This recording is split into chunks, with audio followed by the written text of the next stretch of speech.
Hi అండి, welcome to my mini vlog. ముందుగా నా ఛానల్ని కొత్తగా ఎవరైనా చూస్తుంటే ప్లీజ్ అండి సబ్స్క్రైబ్ చేసుకోండి, షేర్ చేయండి. మీ సపోర్ట్ నా ఛానల్కి చాలా అవసరము. ఇంకా నేను వచ్చేసి వీడియో ఏంటంటే, నేను పులేరమ్మ జాతరకి వెళ్ళానని చెప్పాను కదా, అత్త వాళ్ళ ఊరు. సో అప్పుడు తీసిన వీడియో. అత్త వాళ్ళది షాప్ అనమాట. ఇది పెద్ద షాపు, రోడ్డు పక్కనే ఉంటుంది. అన్ని రకాల మట్టి వస్తువులు వాళ్ళు తయారు చేస్తారు. రకరకాల బొమ్మలు, మన గిన్నెలు, ఇప్పుడు అన్నీ మట్టి గిన్నెల్లోనే వంట చేస్తున్నారు. సో అట్లాంటి రకరకాల గిన్నెలు అవన్నీ ఉంటాయి వీళ్ళ దగ్గర. నేను వెళ్ళినప్పుడల్లా నేను తెచ్చుకుంటూ ఉంటాను. ఇంకా మావయ్య షాప్కి అయితే వెళ్ళి నాకు కావాల్సినవి అయితే తీసుకున్నాను. అయితే స్టాక్ ఇంకా రాలేదంట, స్టాక్ అయిపోయింది, ఇంకా రావాలన్నారు. చాలా సామాను ఉంటాయి షాపులో అయితే, రకరకాల బొమ్మలు ఉంటాయి. ఇవి నాకు కావాల్సినవి నేను తీసుకున్నాను. వెళ్ళిన ప్రతిసారి కృష్ణుడి బొమ్మ అయితే తీసుకుంటాను నేను. ఇంకా అయితే ఈ గిన్నెలు తెచ్చుకున్న తర్వాత వీటికి క్లీనింగ్ ప్రాసెస్ అయితే చాలా ఉంటుందని యూట్యూబ్ చూస్తే అర్థమైంది. యూట్యూబ్లో వెతికాను అనమాట, వీటిని ఎట్లా క్లీన్ చేయాలి ఏంటంటే చాలా ప్రాసెస్ చెప్పారు. అమ్మో ఎంత ప్రాసెస్ ఉంటుందా అనిపించింది. ఇంక ఇదంతా ఎందుకని చెప్పేసి మా అత్తకు ఫోన్ చేసి కనుక్కున్నాను, ఎట్లా క్లీన్ చేయాలి ఏంటి, ఎంత ప్రాసెస్ ఉంటుందంటే ఏం అవసరం లేదని చెప్పింది అత్త. ఇక వచ్చేసి ఒక రోజంతా గిన్నెలు నీళ్ళల్లో నానపెట్టమంది.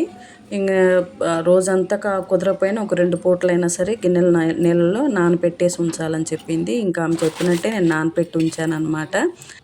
ఇంకా అవి నానపెట్టేసిన తర్వాత, ఒక రోజంతా నానపెట్టేసిన తర్వాత నీళ్ళని తీసేసి గిన్నెలు ఆరే వరకు పక్కన ఉంచేసి, ఇంకా గిన్నెలకి లోపలంతా నూనె రాసేయమంది. నూనె రాసేసి ఒక నిమ్మ చెక్క వాటర్ పోసి స్టవ్ ఆన్ చేసేసి స్టవ్ మీద పెట్టమంది. ఓన్లీ నీళ్లు వేడెక్కే వరకు అయితే ఉంచితే సరిపోతుందట. గిన్నెలు మంచిగా ఉంటాయి, ఇంకా ఎక్కువ కాలం మన్నుతాయి. అయితే నేను అత్తని ఇంకోటి కూడా అడిగాను అనమాట. ఈ మధ్య ఒక పుకారు అయితే వచ్చింది, మట్టి గిన్నెలు వంట చేస్తుంటే పేలుతున్నాయి అని చెప్పేసి. నా ఫ్రెండ్ అంది, తెచ్చుకున్నాను ఎట్లా అంటే పేలుతున్నాయి అంట కదా అనేసి. అత్తని అడిగాను. అయితే అత్త అంది, అట్లా ఏముండదు, పేలుతాయని. మా దగ్గర చాలామంది తీసుకెళ్తారు. ఒక యూఎస్ఏ ఒక ఆవిడ కూడా తీసుకెళ్తుంది. వాళ్ళ ఇంట్లో అన్నీ అవే గిన్నెలు వాడతారంట, మట్టి గిన్నెలు. అయితే వంట చేసేటప్పుడు పెద్ద మంట పెట్టకుండా మీడియం ఫ్లేమ్ పెట్టుకొని వంట చేయాలంట. మనం పెద్ద మంట పెడితే ఆ వేడికి గిన్నెలు ఇదైపోతాయి, ప్లస్ మాడతాయి అని కూడా చెప్పింది, నల్లగవుతాయి అని. అందుకని చెప్పేసి మీడియం ఫ్లేమ్ పెట్టేసి వంట చేస్తే ఎక్కువ కాలం మన్నుతాయి గిన్నెలు అని చెప్పింది. సో నేను అత్త చెప్పినట్టే చేస్తున్నాను. ఇంకా క్లీనింగ్ ప్రాసెస్ అయితే అయిపోయిందనమాట. ఇంకా నేను చికెన్ కూర వండాను ఇందులో. మా అత్త వాళ్ళు వచ్చారు, ఇంకా వాళ్ళ కోసం అని చెప్పేసి మార్నింగ్ టిఫిన్ దోశల్లోకి చికెన్ కర్రీ అయితే ఈ గిన్నెలోనే వండేసాను. ఇంకా గిన్నెలు అయితే మొదలు పెట్టాను. వీలైనంత వరకు ఈ గిన్నెల్లోనే వంట చేయాలని చెప్పేసి అనుకున్నాను అనమాట. ఇంకా ఈ వీడియో ఎండింగ్ వరకు చూడండి. ఈ వీడియో నచ్చితే లైక్ చేయండి, సబ్స్క్రైబ్ చేసుకోండి, షేర్ చేయండి.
చెప్పు, ఏం చెప్పమంటా, చెప్పాలా నేను?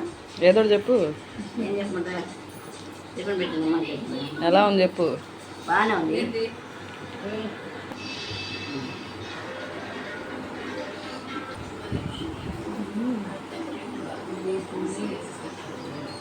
ఇక్కడున్నా